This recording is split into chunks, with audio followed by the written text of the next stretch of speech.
Goedemorgen gemeente. Welkom in deze dienst. Ook zij die met ons verbonden zijn via de livestream. Het is de 5e zondag van de 40 dagen tijd. De bloemen gaan als groet van de gemeente naar mevrouw De Bruin Boy. Van Sietsemaweg 21. De eerste collecte is bestemd voor de diaconie. De tweede collecte is bestemd voor de kerk.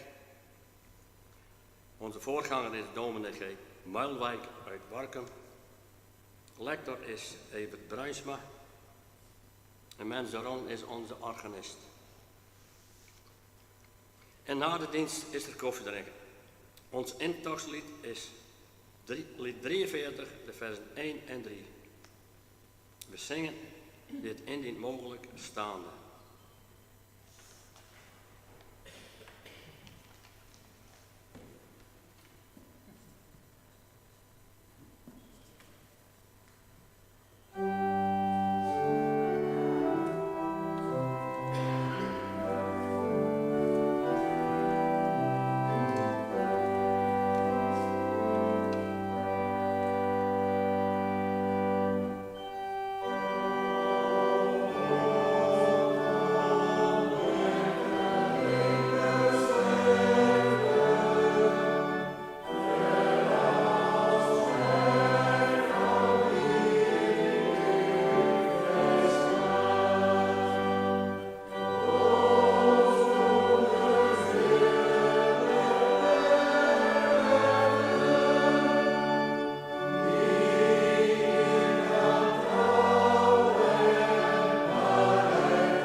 Zijn wij een ogenblik stil voor God.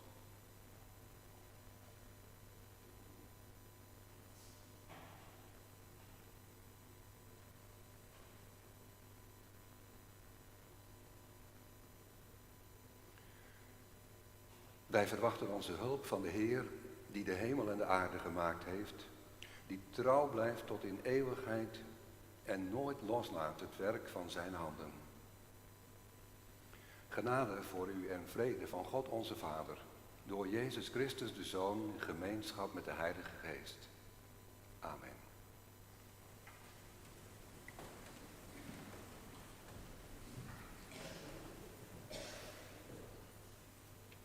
Wij komen als geroepen. We zingen van lied 612, het eerste en het tweede vers.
Laten we samen bidden.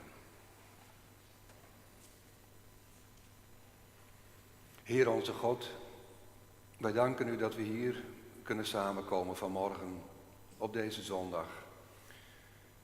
Hier samengekomen in uw huis, bij u en bij elkaar. En dat u met ons bent en bij ons zult zijn, want zo is uw naam. Zo hebt u zich bekendgemaakt als de bevrijdende God. Zo is uw naam. En in de Bijbel worden de verhalen verteld van bevrijding, van uitkomst, van leven en opstaan uit de dood. Heer, wij bidden u, bevrijd ook ons als wij neergebogen leven.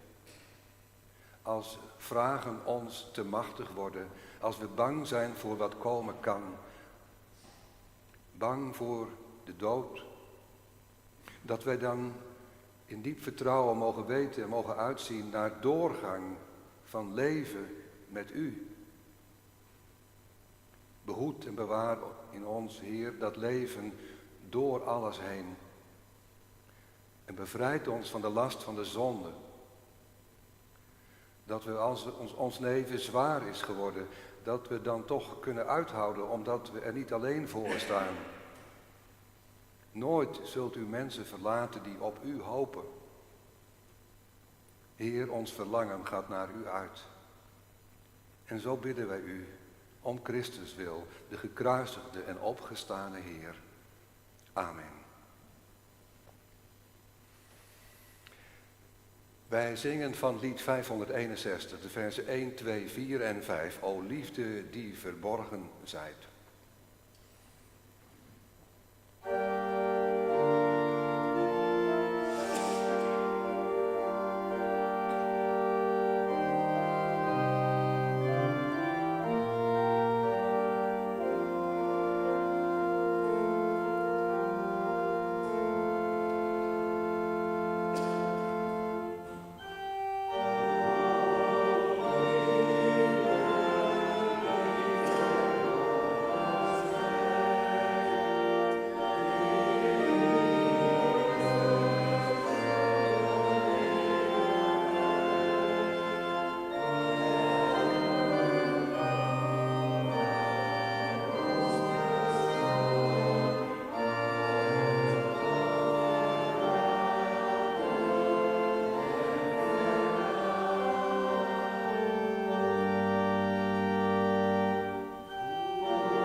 bidden wij om de verlichting met de Heilige Geest.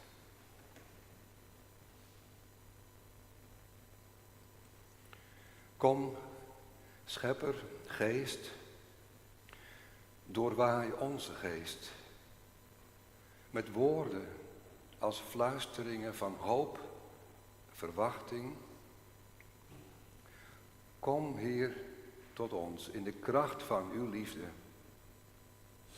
Overwin onze berusting en gelatenheid. Kom, Heer, met uw woord en spreek tot ons. U, God, schepper en herschepper van ons leven. Dat wij zullen horen en zullen zien en zullen merken dat u, God, alles in allen bent.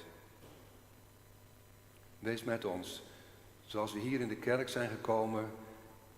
Wees met hen die thuis met ons verbonden zijn. En wees met uw kerk wereldwijd, overal waar ze op deze dag samenkomt.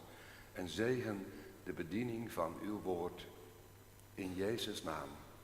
Amen.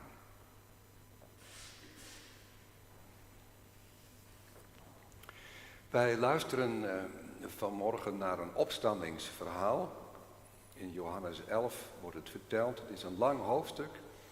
Wij vallen in bij vers 17 straks. En ik vertel even kort wat eraan vooraf ging.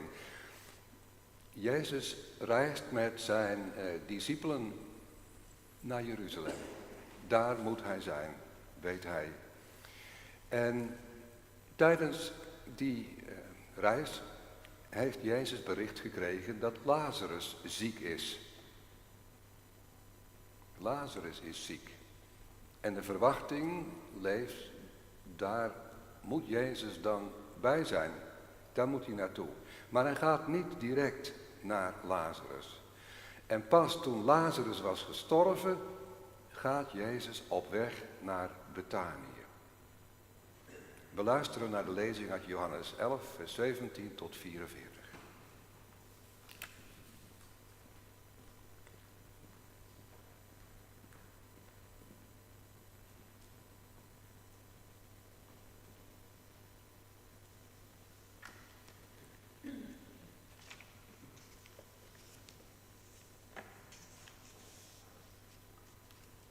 Hoor dan nu naar het woord van de Heer uit Johannes 11, vers 17 tot 44. Toen Jezus daar aankwam, hoorde hij dat Lazarus al 4 dagen in het graf lag. Betanië ligt dicht bij Jeruzalem, op een afstand van ongeveer 15 stadii. En er waren dan ook veel Joden naar Martha en Maria gekomen om hem te troosten nu hun broer was gestorven. Toen Maria hoorde dat Jezus onderweg ging, ging ze hem tegemoet, terwijl Maria thuis bleef. Martha zei tegen Jezus: als u hier was geweest, Heer, dan zou mijn broer niet gestorven zijn. Maar zelfs nu weet ik dat God u alles zal geven wat u vraagt. Jezus zei: je broer zal uit de dood opstaan. Ja, zei Martha, ik weet dat hij bij de opstanding op de laatste dag zal opstaan. Maar Jezus zei: ik ben de opstanding en het leven. Wie in mij gelooft, zal leven, ook wanneer hij sterft. En ieder die leeft en in mij gelooft, zal nooit sterven. Geloof je dat? Ja, Heer, zei ze, ik geloof dat u de Messias bent, de Zoon van God, die naar de wereld zou komen. Na deze woorden ging ze terug. Ze nam haar zus Martha apart en zei: de meester is er en hij vraagt naar je. Zodra Maria dit hoorde, ging ze naar Jezus toe, die nog niet in het dorp was, maar op de plek waar Martha hem tegemoet was gekomen. Toen de Joden die bij haar in huis waren om haar te troosten, Maria zo haast ze zag hem weggaan, liepen ze achter haar aan, want ze dachten dat ze naar het graf ging om daar te weeklagen. Zodra Maria op de plek kwam waar Jezus was en hem zag, viel ze aan zijn voeten neer. Ze zei: als u hier was geweest, Heer, zou mijn broer niet gestorven zijn. Jezus zag hoe zij de Joden die bij haar waren weeklaagden en hij ergerde zich. Diep bewogen vroeg hij: waar hebben jullie hem neergelegd? Ze zeiden: kom maar kijken, Heer. Jezus begon te huilen. En de Joden zeiden: wat heeft hij veel van hem gehouden? Maar er werd ook gezegd: hij heeft de ogen van een blinde geopend. Hij had nu toch ook de dood van Lazarus kunnen voorkomen? Weer ergerde Jezus zich.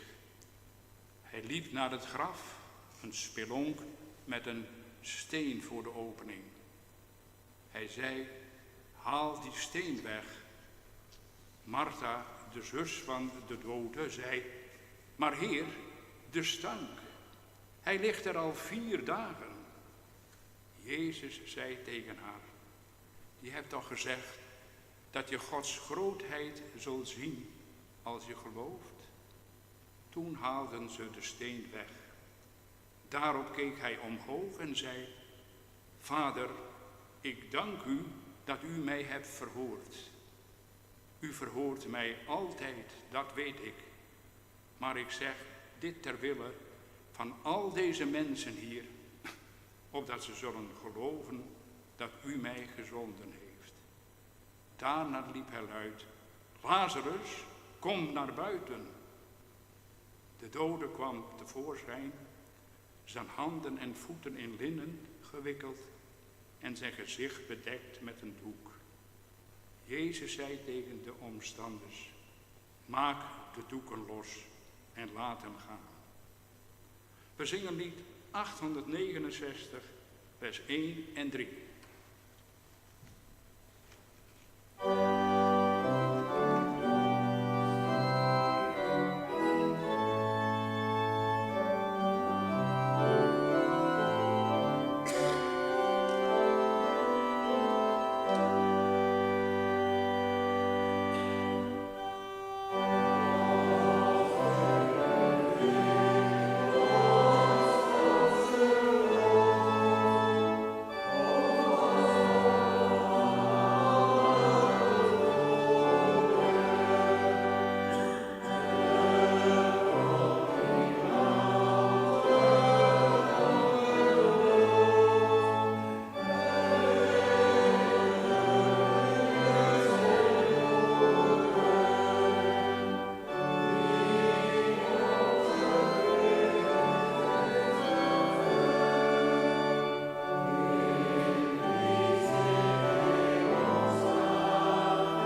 Gemeente van onze Heer Jezus Christus. In de krant stond een artikel over euthanasie.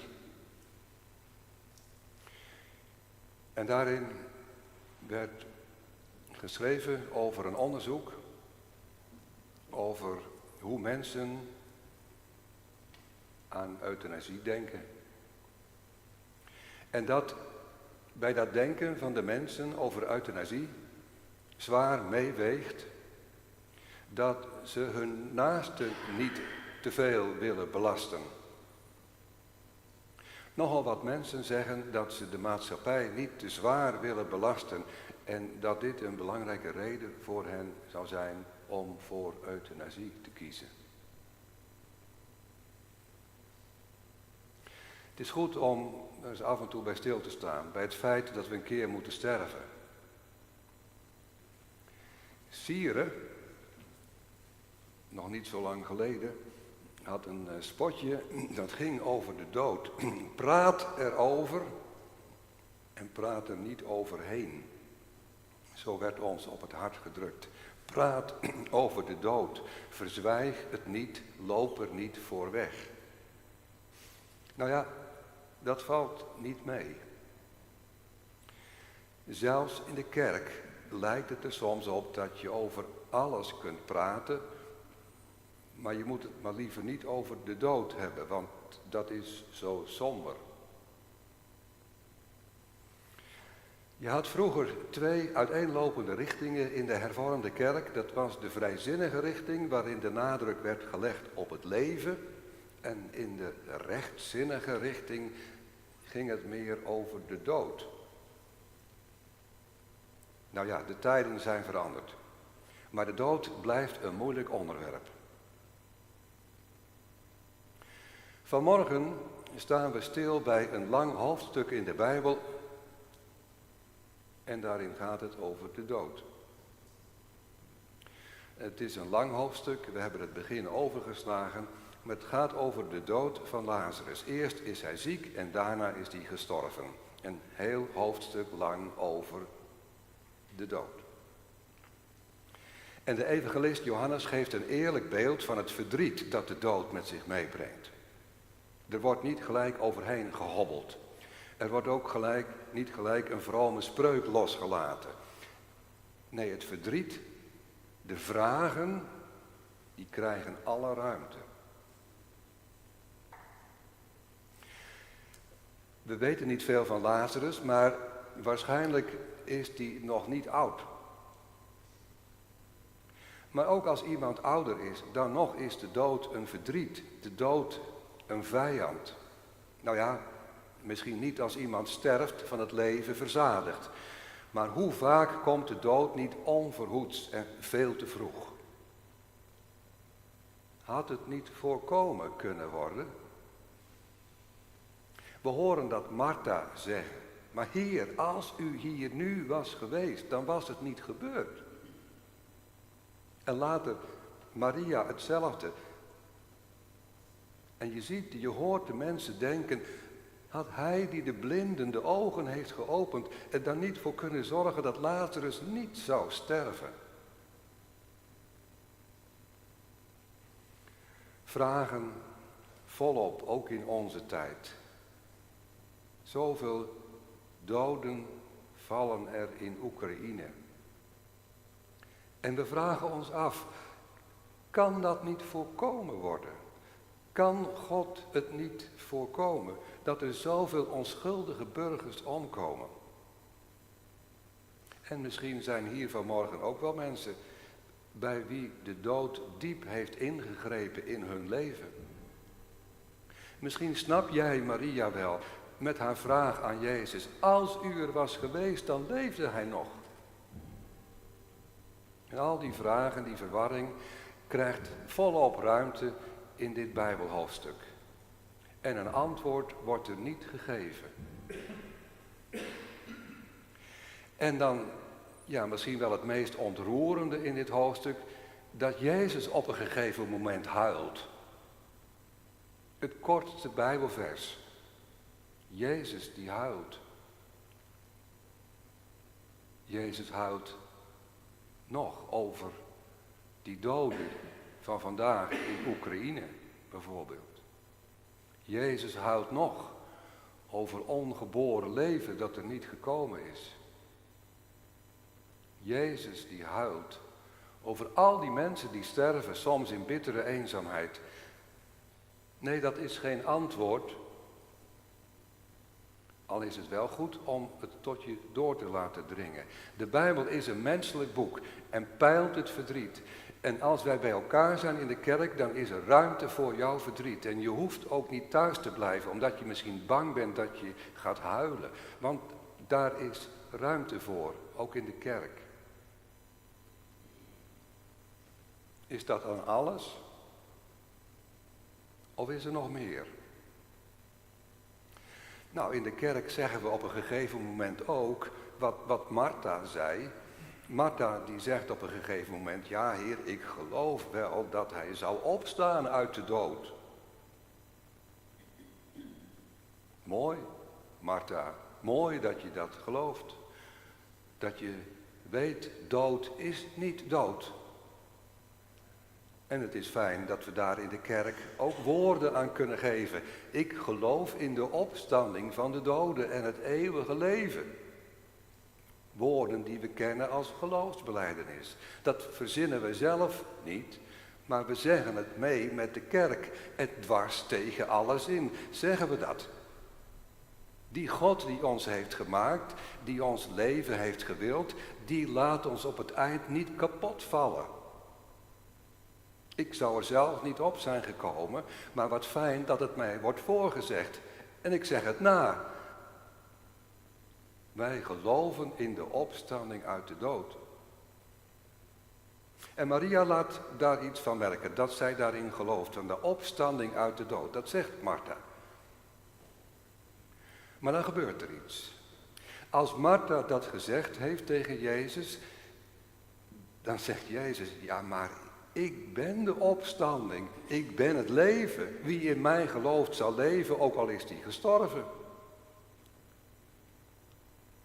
Wonderlijk en raadselachtig. Die huilende Jezus bij het graf van Lazarus. Nee, hij overschreeuwt zichzelf niet. Hij maakt het niet mooier dan het is. Zijn eigen dood komt al heel dichtbij. Maar hij zegt, ik ben de opstanding, ik ben het leven. Wie in mij gelooft zal leven, ook al is hij gestorven. En als je nog leeft, dan zul je leven tot in eeuwigheid. En ineens valt er licht op Jezus zelf.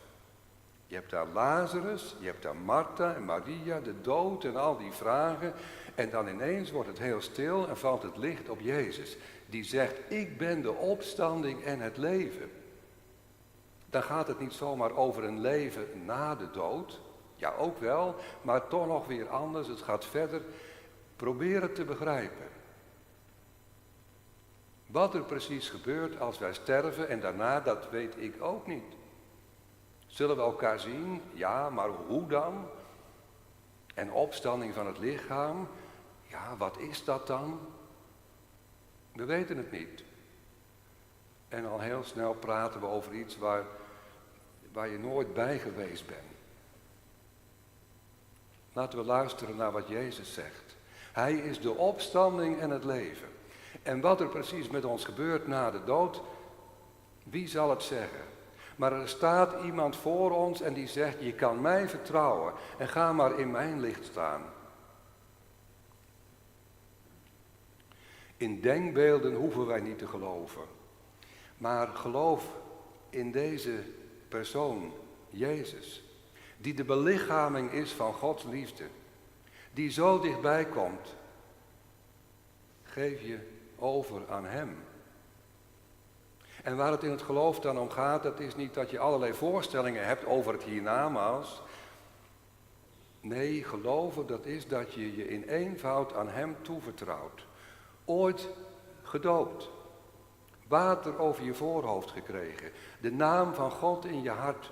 Je hebt deel gekregen aan zijn leven. Aan het eeuwige leven van God. Dat is hier en nu al begonnen. In de doop begint het eeuwige leven met God. Je ontvangt het van God, het is aan jou gegeven. En daarom zegt Jezus, als je in mij gelooft, dan leef je ook als je dood bent.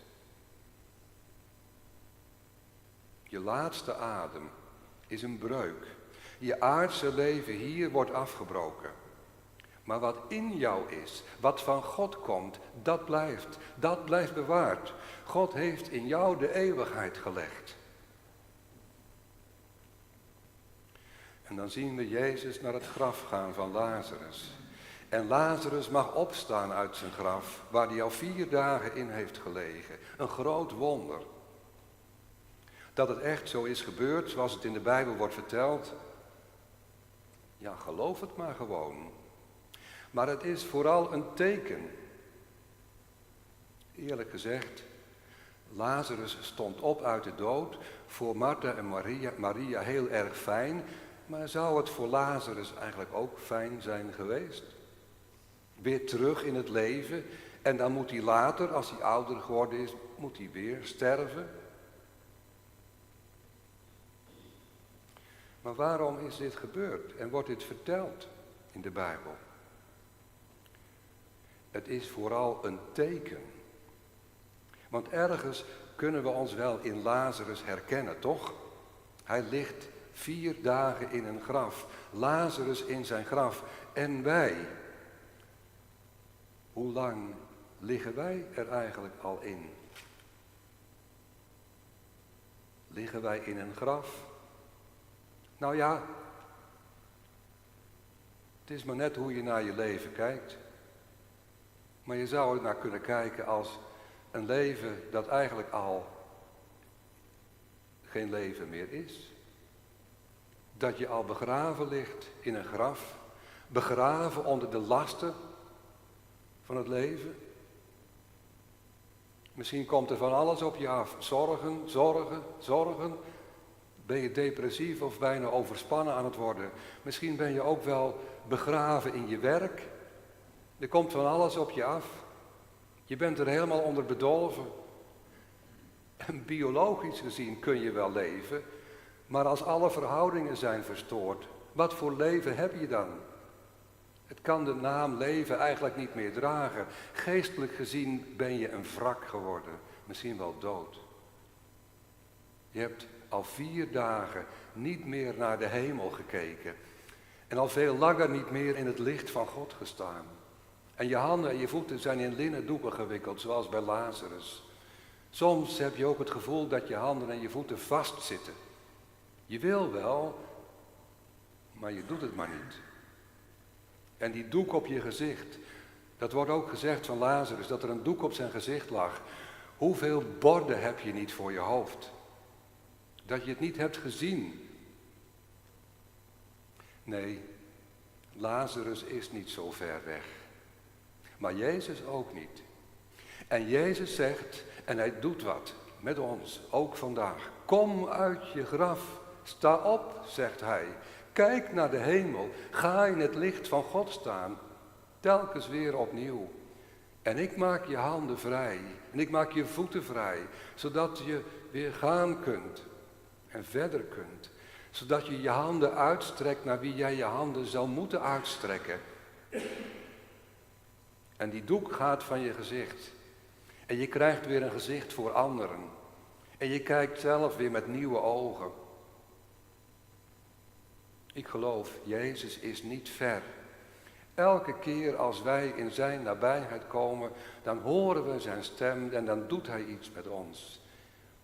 Hij heeft gezegd, ik ben de opstanding en het leven. Voor dan, voor straks. Nee, dan niet alleen, ook nu. Ook in het hier en nu. De opstanding en het leven. Die Jezus is onder ons. Hij laat iets zien van zijn levenskracht. En als hij jou roept, dan zul je leven. Het is goed om naar hem te luisteren. Om je door hem te laten bevrijden.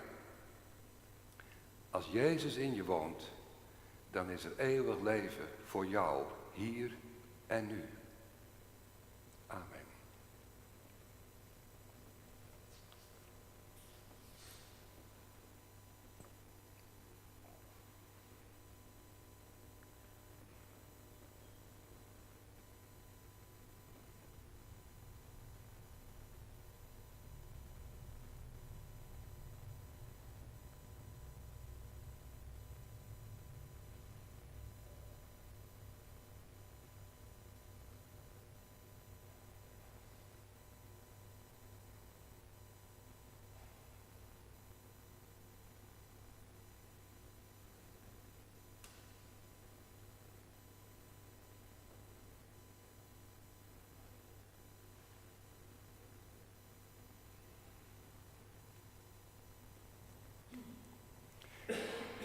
zingen we lied 289. Heer, het licht van uw liefde schittert.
We willen samen ons christelijk geloof belijden en aansluitend daarop zingen: Grote God, wij loven u, lied 413. Zullen we gaan staan?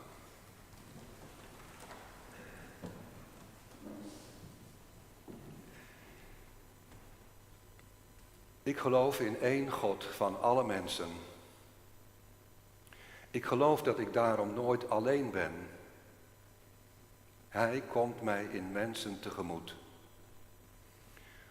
Hij is de schepper van al wat leeft, ook van het kleinste dat adem heeft. Hij houdt de wereld in zijn handen en al de sterren die ons omringen. Hij geeft een plaats aan alle dingen. En hij heeft een bijzondere liefde voor ons, die hij eens geschapen heeft naar zijn beeld. Hij heeft zijn godheid met ons gedeeld. Hij heeft zijn eigen Zoon, Jezus Christus, hierheen gezonden om mens te worden door de Heilige Geest uit de Maagd Maria. En hij heeft alles geweten van ons bestaan en hier geademd en rondgedwaald. Wij hebben hem aan het kruis geslagen. Wij hebben hem door de dood laten gaan. Maar hij was God. Hij is verrezen om ons te bevrijden van zonde en schuld. Om voort te leven als onze broeder is hij uit eigen kracht opgestaan. Sinds hij hier heeft geleefd en zich ons herinnert, kunnen wij nooit meer eenzaam zijn. Want hij leeft voort in alle mensen die in hem geloven. Eén grote gemeenschap. In alle landen van de wereld, in alle rassen heeft hij ons lief. En ik geloof dat ik nooit meer van hem loskom. Dat ik nooit zo ver van hem af kan dwalen of hij trekt me terug, mijn eigen broeder, om één te zijn met hem in de Vader. En ik geloof dat hij wil dat ik eeuwig zal leven in de zee van zijn barmhartigheid. En ik geloof dat hij enkel mijn geluk wil en niet mijn verdriet. En dat altijd. En ik geloof dat hij mij nu hoort in dit getuigenis van mijn geloof. En dat hij zijn huis voor mij openhoudt en voor al zijn broeders en zusters samen. Vandaag, altijd, in eeuwigheid. Amen.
Laten we samen danken en bidden. Trouwe God, dank u wel voor de weg die ons leidt naar uw koninkrijk. Dank u voor Jezus Christus, door wie wij eeuwig leven mogen. Dank u voor het evangelie van vanmorgen. Dank u dat wij daarin iets mogen herkennen. Ja, dat het lijkt alsof u wacht en ver weg blijft, te laat komt. Maar ook dat wij, als we geconfronteerd worden met duisternis en dood, dat ook dan toch onze tijden in uw hand zijn, Heer. Uw goede hand die ons draagt door alles heen, ook door de diepte. Heer, wij bidden u voor al diegenen voor wie het moeilijk is. Die het moeilijk hebben. Ook met het evangelie van vanmorgen. Omdat de dood zo onherroepelijk is. En het verlies van een geliefde zo schrijnend kan zijn. Geef, Heer, dat we toch niet neergebogen leven. Maar leven als door u opgericht, opgewekt, tot nieuw leven geroepen. Het paasfeest tegemoet. In het geloof en vertrouwen dat er een Heer is die ons en onze geliefde is voorgegaan. Die ons doet delen in zijn opstanding en overwinning. Heer, help ons daarin te geloven. En dank u daarvoor dat u het geeft. En we danken u voor elkaar. En de gemeenschap van de kerk waartoe we mogen behoren. Voor de kerkenraad die leiding geeft aan het samenleven van de gemeente. Heer, wij bidden u om een zegen over dat werk dat in uw naam mag worden gedaan, ook op deze plaats. En wij bidden u om wijsheid en inzicht voor onszelf in onze samenleving, zo vol grote vragen en tegenstrijdigheden, problemen op allerlei terreinen. Dat we niet moe en onverschillig worden, Heer, niet hard en liefdeloos. Maar dat we onze levenswijsheid zoeken bij u en in uw woord. Heer, wij bidden u om wijsheid en inzicht voor al diegenen die ingrijpende beslissingen moeten nemen over anderen. We bidden u om wijsheid bij het vormen van een nieuwe regering. Heer, geef mensen bewogenheid en werkelijk inzicht in waar het om gaat. En ook betrokkenheid bij de kwetsbaarheid en de nood van mensen. Heer, wij bidden u, wees met de zieken. En voor allen die zorgen hebben over hun gezondheid. Of vanwege moeilijke omstandigheden of hoge ouderdom. Heer, wilt u kracht geven en bij hen zijn. En in stilte bidden wij u nu datgene wat we u alleen zelf kunnen zeggen.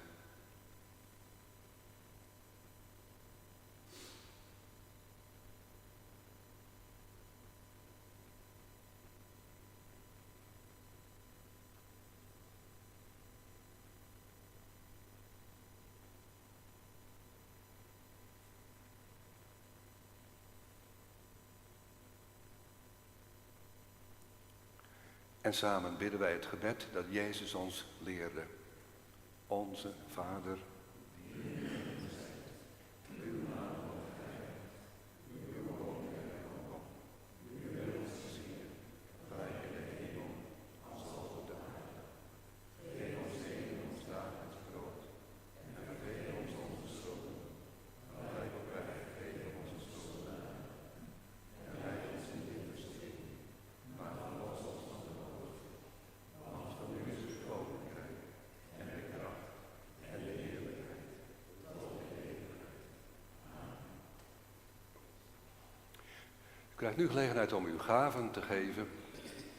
Van harte de collecte bij u aanbevolen. We zingen daarna lied 423.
Gaat u heen in vrede en draagt met u de zegen van God.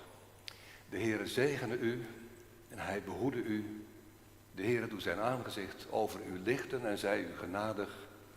De Heere verheffen zijn aangezicht over u en geven u vrede.